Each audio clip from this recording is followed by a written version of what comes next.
So welcome back to 180 with Tay. This is episode 7, and it is the holidays. Thanksgiving has already passed. Christmas is coming. We're like right in the middle of it all. And when it comes to holidays, obviously we go to family. It's what you want to do for the holidays. Drinking comes with it sometimes. There are some families that are better at it than others. But I go and visit my dad in Santa Barbara and my puppy, and he is a big German Shepherd named Hilo, and we love him very much.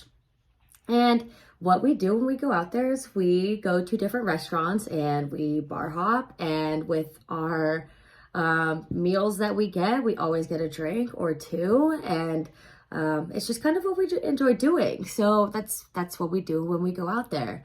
And my dad is not even a drinker. My whole life, I don't even think I've ever seen him drunk. So it's literally just what we enjoy doing, is enjoying the people around us, enjoying the surroundings, the beauty of California.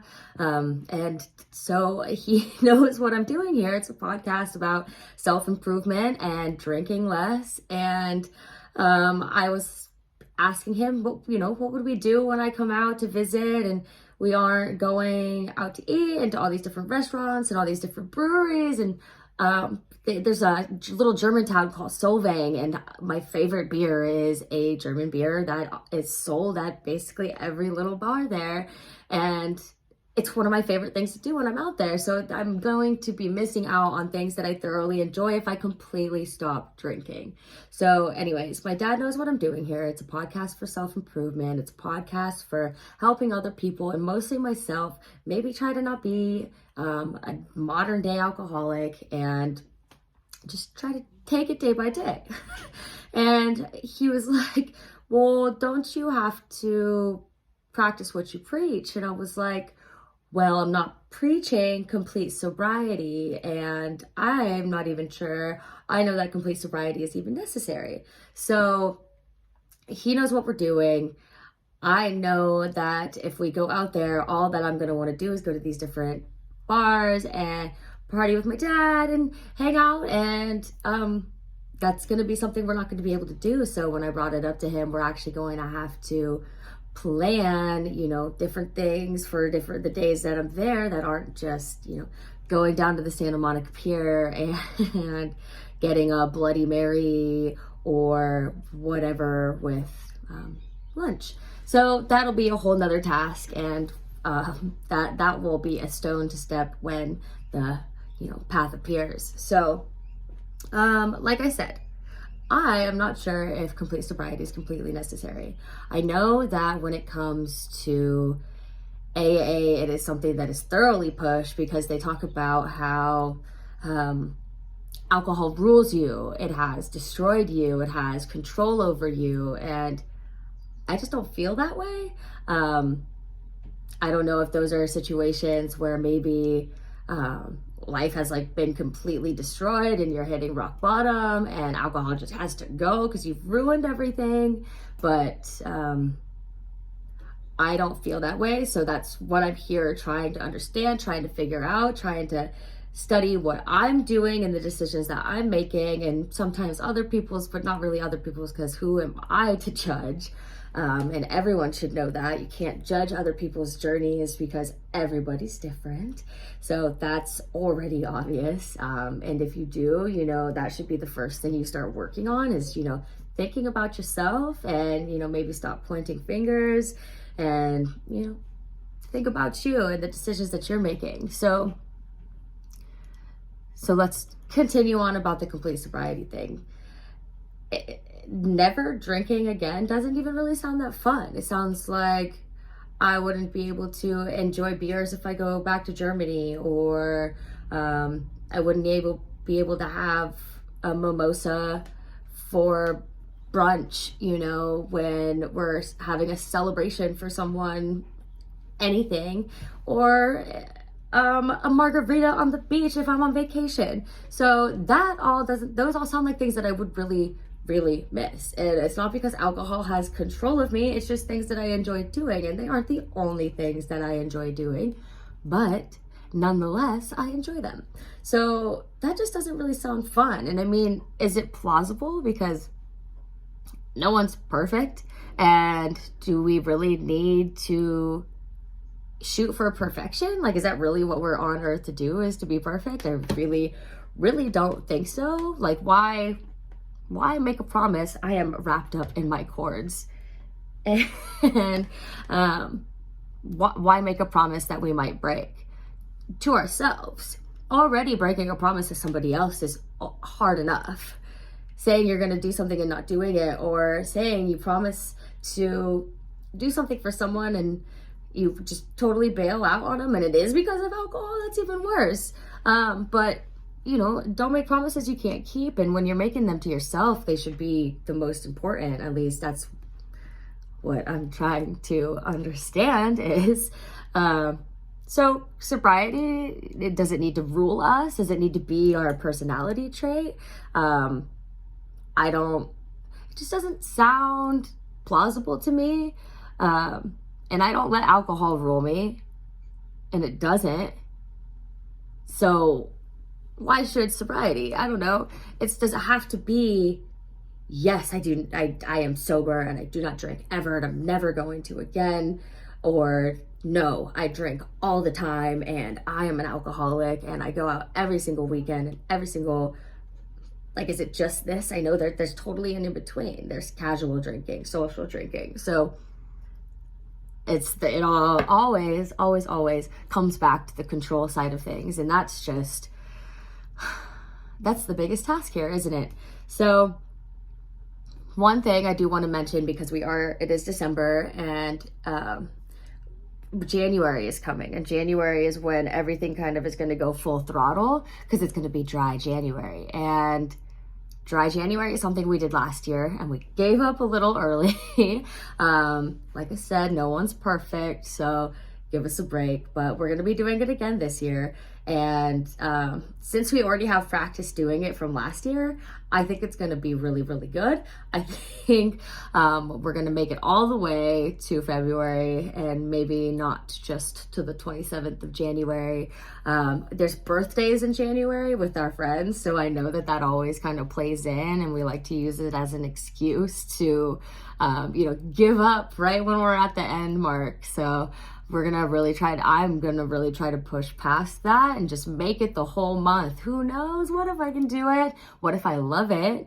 Because I know I felt so good after that January, and then once the birthdays hit, it all just went downhill. Because when it comes to improvement, I swear that as soon as you push forward far enough, there's always gonna be as soon as you stop, the backtracking is just way faster than the improvement forward, if that made any sense.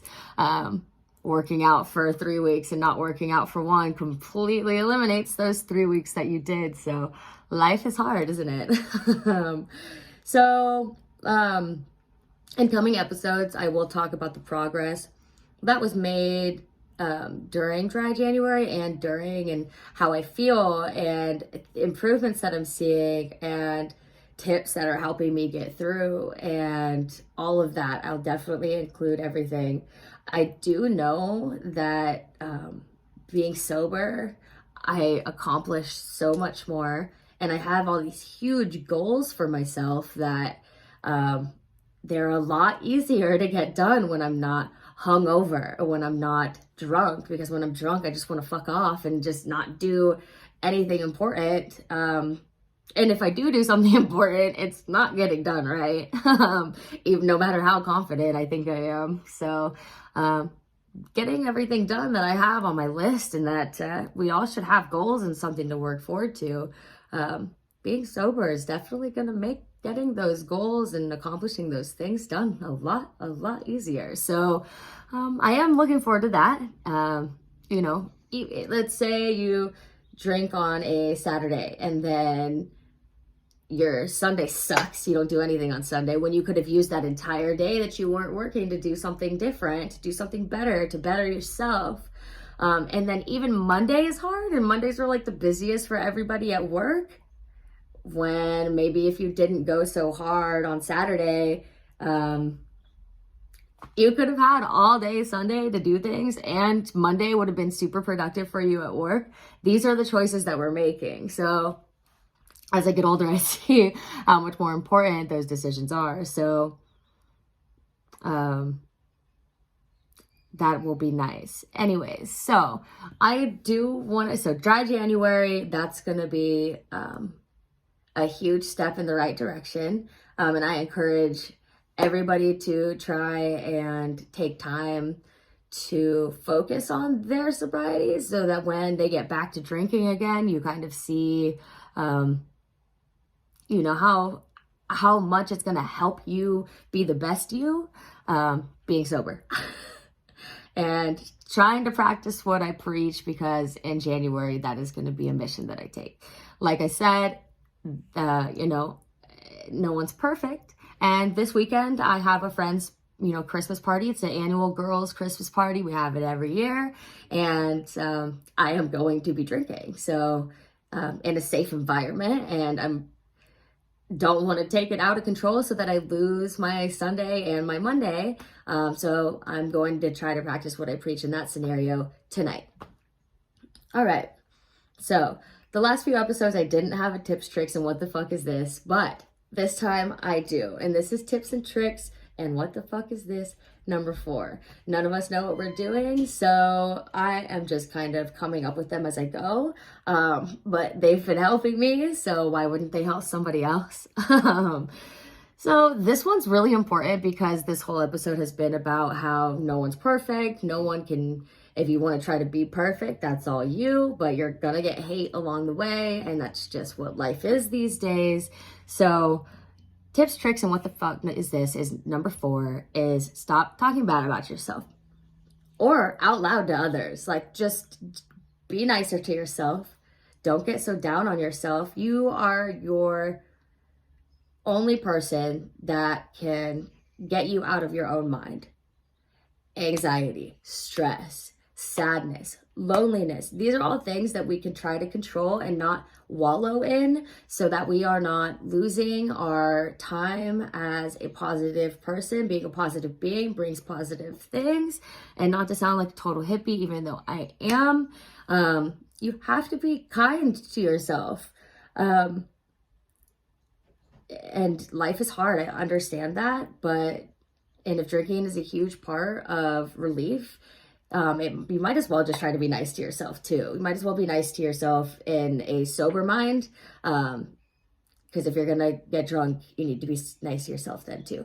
If this makes any sense to you, just kind of grab onto it and just, so I have a tip for this. So for me, anytime that I am having a thought that it keeps coming back and it is like heart-wrenching, it just hurts to think it, hurts to feel it, or it's stressful and I'm thinking so much on the future and focusing on what could happen that it's like you can feel it in your chest and it's heavy.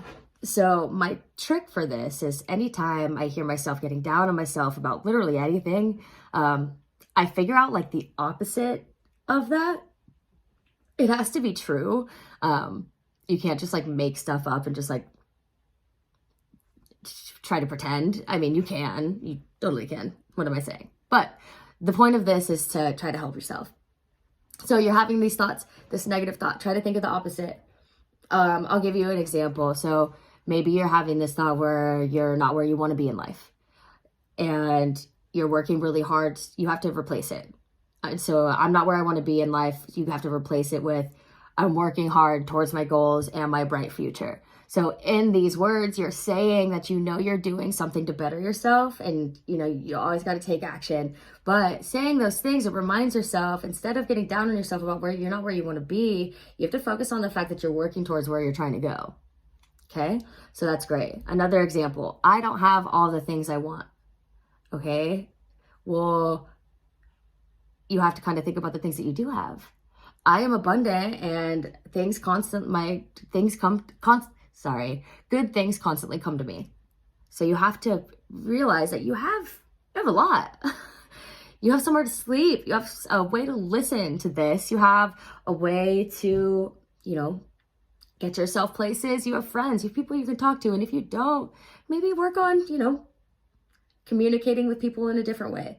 There's always a way. If there's a will, there's a way. And you just got to kind of figure out the way to get there. So this trick works for everything. It works for your body. If you're hating your body, maybe think about something you do like. And every time that thought comes to you, replace it with that bad thought comes to you, replace it with something better. And do that every time it comes to you. That's easy. And it's not easier said than done. Just do it. It helps me. It can help you. And it'll make you feel more radiant. It'll make you feel happier. Just don't get stuck in your own thoughts. Be nicer to yourself. And, try to stay positive. And if drinking is running your life and you don't want it to, keep coming with me and we'll figure it out. I'll figure it out. All right. I'll talk to you next time.